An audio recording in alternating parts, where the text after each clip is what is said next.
سے اللہ تعالیٰ نے فرمایا کہ ایمان کو ان کے دل میں میں نے مزین کر دیا.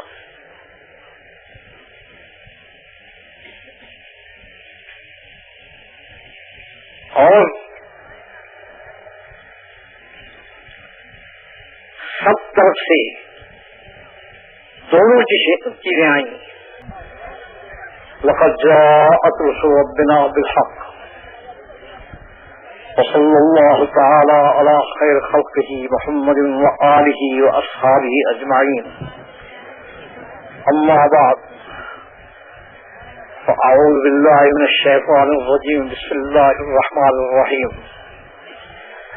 وأقم وجهك للدين حنيفا فطرة الله التي فطر الناس عليها لا تبديل لخلق الله ذلك الدين القيم ولكن أكثر الناس لا يعلمون.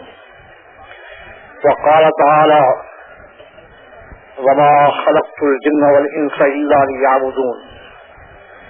وقال تعالى وممن خلقنا أمة يهدون بالحق وبه يعدلون. وقال تعالى وجعلناهم أئمة يهدون بأمرنا وأوحينا إليهم فعل الخيرات وإقام الصلاة وإيتاء الزكاة وكانوا لنا عابدين. میرے بزرگوں اور دوستوں،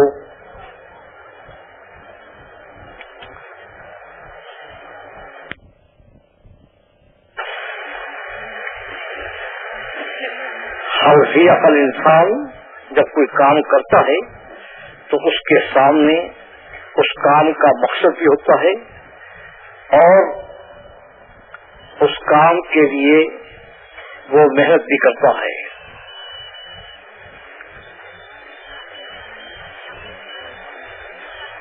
تبلیغ اور دعوت کے نام سے جو کام اس وقت پوری دنیا میں ہو رہا ہے، اس کے دو بنیادی مقصد ہیں. جو اس مقصد کو سامنے رکھ کر کرے گا منزل تک پہنچ جائے گا، نہیں تو بھٹکتا رہے گا. پہلا مقصد اس کام کا یہ ہے کہ انسان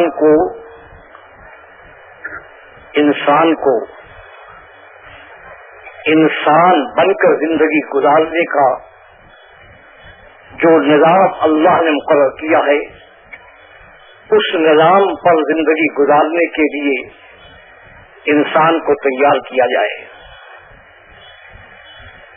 انسان زندگی گزارتا ہے، لیکن جب انسان بن کر زندگی نہیں گزارتا تو اوپر سے آفات کی، پریشانیوں کی، مصائب کی بارش ہو جاتی ہے. تو اس کا ایک مقصد تو یہ ہے کہ انسان کو تیار کیا جائے کہ وہ انسان بن کر زندگی گزارے، اور انسان بن کر زندگی گزارنے کا نظام اس کے خالق اور مالک نے خود متعین کیا ہے. اس میں کسی سے پوچھنے کی ضرورت نہیں ہے. اس نے خود نظام بنایا ہے، انسان کو بھی بنایا ہے، اور انسان بن کر زندگی گزارنے کا نظام بھی اس نے خود مقرر کیا ہے. دوسرا مقصد یہ خیر امت جس کو انتخاب کیا گیا تھا تمام امتوں میں سے کہ یہ امت نبوت کے ختم کے بعد پوری انسانیت کی رہنمائی کرے گی اور پوری انسانیت کو سنبھالے گی، یہ امت اپنی ذمہ داری کو بھول گئی. دوسرا اس کا مقصد اس امت کو اس ذمہ داری کا احساس دلا کر تیار کرنا ہے کہ یہ امت اپنی ذمہ داری پر واپس آئے اور اس ذمہ داری کو پورا کرنے کے لیے جو اللہ نے نظام خود بنایا ہے اس کے مطابق اس ذمہ داری کو ادا کرے. اس کے لیے میری اس بات کو سمجھنے کے لیے بنیادی طور پر 4 باتوں کو ذہن میں رکھیے.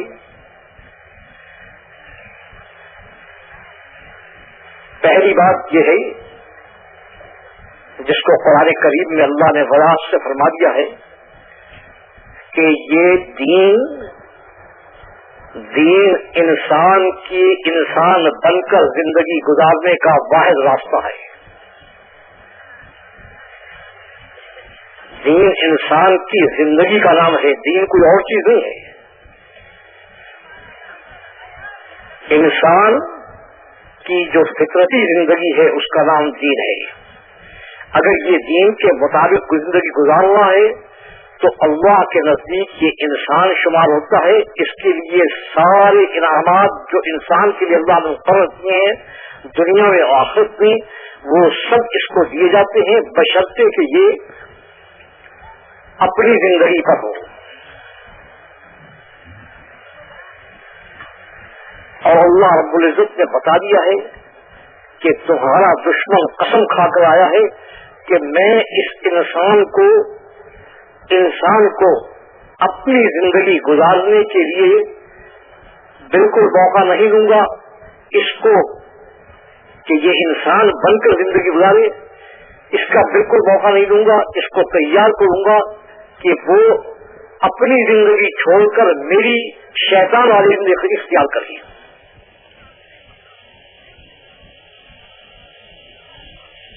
جب اس نے یہ قسم کھائی تو اللہ رب العزت نے قسم کھائی کہ جو تیری زندگی گزارے گا وہ تیرے ساتھ جائے گا.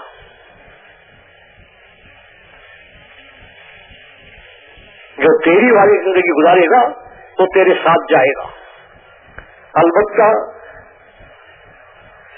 میری رحمت کا تقاضا یہ ہے کہ کل انسان یہ نہ کہے کہ ہماری غلطی اور خطا کی وجہ سے جو ہماری زندگی میں نقص پیدا ہو گیا تھا آپ اس میں رہنمائی فرماتے، اس لیے میں نے انبیاء علیہ الصلوۃ والسلام کے اس عظیم سلسلے کو قائم کیا لِأَلَّا يَكُونَ لِلنَّاسِ عَلَى اللَّهِ حُجَّةٌ بَعْدَ الرُّسُلِ، کہ رسولوں کے آنے کے بعد پھر انسان اللہ کے سامنے کوئی حجت بازی نہیں کر سکتا. تو اس لیے بتایا ہے کہ اس کو خوب سمجھ لی. تو کہیں یہ سمجھ رہا ہو کہ تجھے انسان بنایا ہے اور میں نے دین کو تیرے اوپر لاد دیا ہے، یہ تیری غلطی ہے. یہ بالکل نہیں. تیری جو زندگی ہے اسی کا نام دین ہے. تیری فطرتی زندگی کا نام دین ہے. اگر تو اس کے مطابق زندگی گزار رہا ہے تو سمجھ لے انسان ہے، ورنہ تیرا نام انسانیت سے نکل گیا ہے.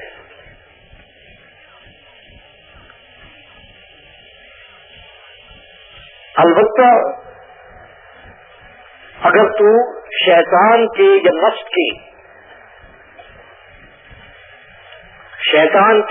کے کہنے سے اپنی زندگی تو چھوڑ چکا ہے تو تجھے واپس لانے کا بھی میں نے انتظام رکھا ہے، جس کو دعوت تبلیغ کہتے ہیں. اس لیے دین یہ کوئی اور چیز نہیں ہے، انسان کی زندگی کا دام ہے. اقیم وجہ دین حنیفہ فطرۃ اللہ التی فطر الناس علیہا. انسان کی جو اصل زندگی ہے اس کی اپنی انسانی زندگی ہے، انسانیت والی زندگی ہے، اسی کا نام دین ہے.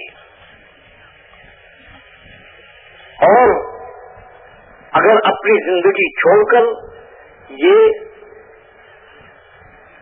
ادھر یا ادھر چلا جائے تو اس کو دوبارہ اپنی زندگی پر لانے کے لیے جو نظام اللہ نے خود بنایا ہے اس کا نام دعوت دین ہے.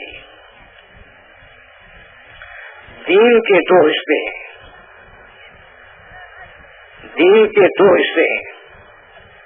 جیسے انسان کے دو حصے ہیں، ایک اس کا جسم ہے، ایک اس کی روح ہے. اسی طرح سے دین کے بھی دو حصے ہیں، ایک حصہ بمنزل روح کے ہے اور ایک حصہ بمنزل جسم کے ہے. جو بمنزل روح کے ہے دین کا حصہ اس کو ایمان کہتے ہیں. ایمان کس چیز کا نام ہے؟ ایمان کی حقیقت کیا ہے؟ یہ کسی سے پوچھنے کی ضرورت نہیں، یہ اس سے پوچھو جس نے ایمان کی وضاحت کی ہے۔ یہ جو آج عام طور سے ہم لوگوں نے شروع کر رکھا ہے، اللہ خالق ہے، اللہ مالک ہے، اللہ رازق ہے، اللہ کہتا ہے یہ تو کافر بھی مانتا ہے، اس میں تیری کمال کی کیا بات ہے؟ بڑے زور سے کہتے ہیں اللہ خالق ہے، اللہ مالک ہے، اللہ رازق ہے، تو اللہ نکال تم من خلق السماوات لا یقولون ولا نکال تم من یخلق من السماوات والارض لا یقولون، کہتے ہیں اس سال کا جواب ظاہر مسلم بھی یہی دیتا ہے، تمہارا کیا کمال ہے؟ اللہ خالق ہے، مالک ہے، یہ ایمان کی حقیقت نہیں ہے۔ ایمان کی حقیقت یہ ہے کہ جب پوری کائنات کا مالک خالق ایک ہے تو یہ انسان دل سے اس کو تسلیم کرے کہ میں صرف تیرا ہوں، کسی کا نہیں۔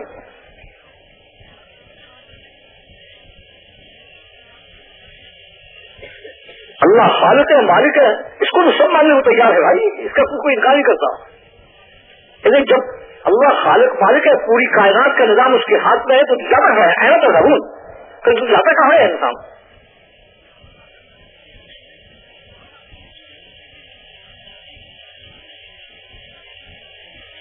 اللہ رب العزت کیا کہتے ہیں کہ اگر تیرے دماغ میں بات نہیں سماتی تو پھر امام انسانیت سیدنا ابراہیم علیہ السلام سے پھر ایمان کو سیکھ، ایمان کی حقیقت ہوتی سب جائیں گے۔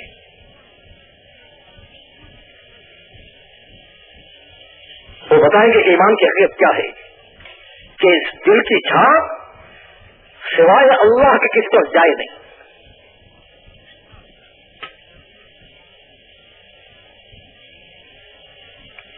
یہ دل اس طرح سے اللہ کو پہچان دے کہ یہ سمجھ لے کہ کسی کے ہاتھ میں کچھ ہے نہیں تو میں جاؤں کسی کے پاس کیوں؟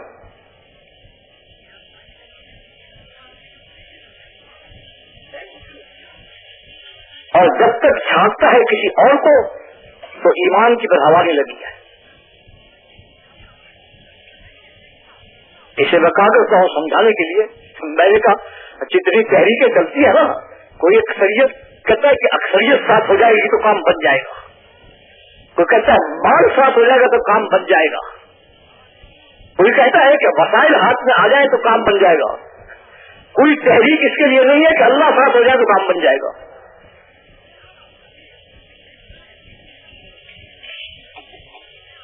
معیت الہی جو ایمان کی بنیاد ہے کہ میں صرف اس کو ہوں، اس کو ساتھ لے کر چلوں گا، اس کا ذہن سے تصور ایسا ختم ہوا ہے کہ کافر ہو، مسلمان ہو، عالم ہو، غیر عالم ہو، سب کا دماغ سے بالکل یہ ذہن سے نکل گیا ہے کہ اصل چیز وہ اللہ کو ساتھ لینا ہے۔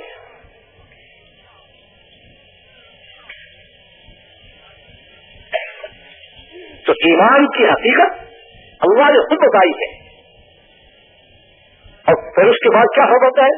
جب تو کہتا ہے کہ سب کچھ میرا ہے اور سارے عالم کا خالق میں ہوں، پوری کائنات میری ہے، تو ایسا تو ضرور پھر تو دوسروں کو چھاپتا کیوں ہے، جاتا کیوں ہے تو؟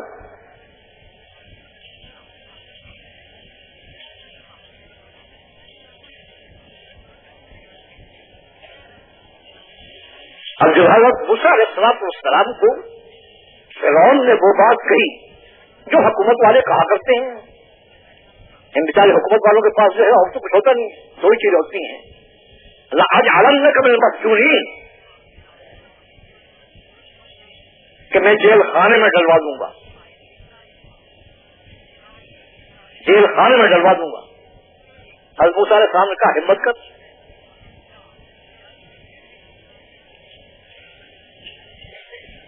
ہمت کر، ہمت ہے تو ہمت کر۔ اور کیوں کہا؟ اس لیے کہ جب اللہ نے کہا اذهبا الى فرعون انه طغى، تو حضرت موسیٰ علیہ السلام نے عرض کیا کہ آپ مجھے بھیج تو رہے ہیں، وہ تو ظالم اور جبار ہے، آدمی کو لٹا کر اس کے اندر کیڑے ٹھوک دیتا ہے، فرعون کے اوتاد آپ اس کے پاس بھیج رہے ہیں. قال لا تخافا، ڈرو نہیں، میں بھیج نہیں رہا، اننی معکما، میں ساتھ چل رہا ہوں. ہمارے نزدیک اللہ کی معیت کوئی چیز ہے ہی.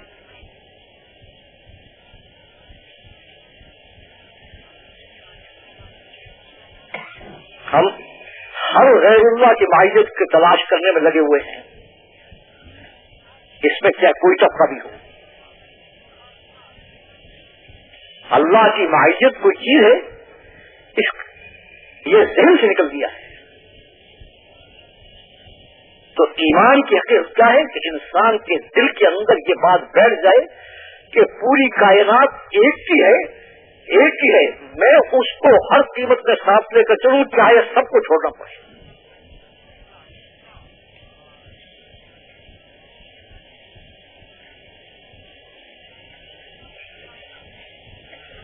وہ ایک ساتھ آ جائے، چاہے سب چلے جائیں، کام بن جائے گا. سب آ جائے، وہ ایک ساتھ میں وہ کام نہیں بنے گا.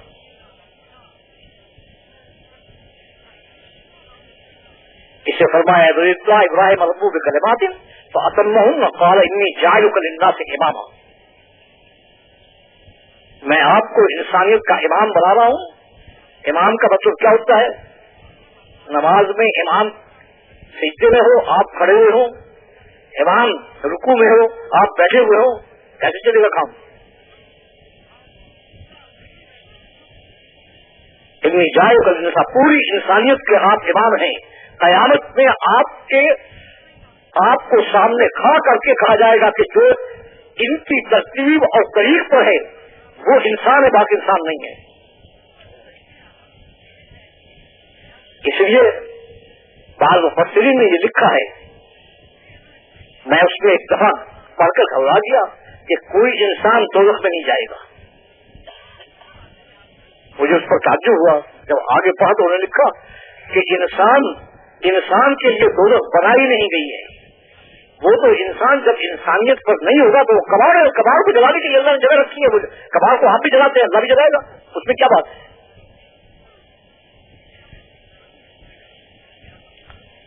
تو میں نے عرض کیا ہے کہ دین کے دو حصے ہیں. پہلا حصہ بمنزل روح کے ہے، اور وہ کیا ہے؟ ایمان باللہ. ایمان باللہ اس کو نہیں کہتے کہ ہم کہتے اللہ ایک ہے، اللہ خالق اللہ، اس کو نہیں کہتے. ایمان باللہ کا مطلب یہ ہے کہ انسان کے دل میں یہ بات آ جائے اور یہ جم کر آ جائے، اس میں کوئی تردد، کوئی دو چیز باقی نہ رہے کہ ساری کائنات کا خالق اور مالک وہی ہے، وہ میرا مطلوب اور مقصود ہے، اور میں صرف اس کا بن کر چلوں گا، کسی کا نہیں چلوں گا. اب یہ کلمہ جو پڑھتے ہیں لا الہ الا اللہ، اس کا بڑی آسانی سے آپ لوگ ترجمہ کرتے ہیں اللہ کے سوا معبود نہیں. الہ معبود تو تھوڑی کہا جاتا ہے، عربی زبان کا لفظ ہے. یہ تو ہمارا ترجمہ ہے کہ اللہ کے سوا کوئی معبود نہیں. الہ عربی لفظ ہے. الہ کہتے ہیں جس میں آدمی مشغول ہو کر باقی سب کو بھول جائے. الہ اس ذات کا نام ہے اور اس چیز کو کہتے ہیں کہ جس میں مشغول ہو کر باقی ساری چیزوں کو انسان بھول جائے.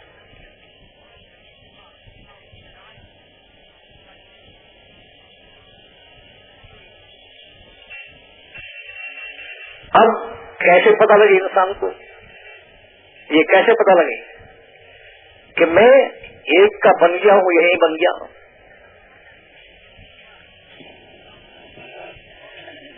میں صرف ایک کا بن گیا ہوں یا نہیں بن گیا، اور صرف ایک کو ساتھ لینے کے لیے میں سب کچھ دینے کو تیار ہوں یا نہیں، کیسے پتہ لگے اس کا؟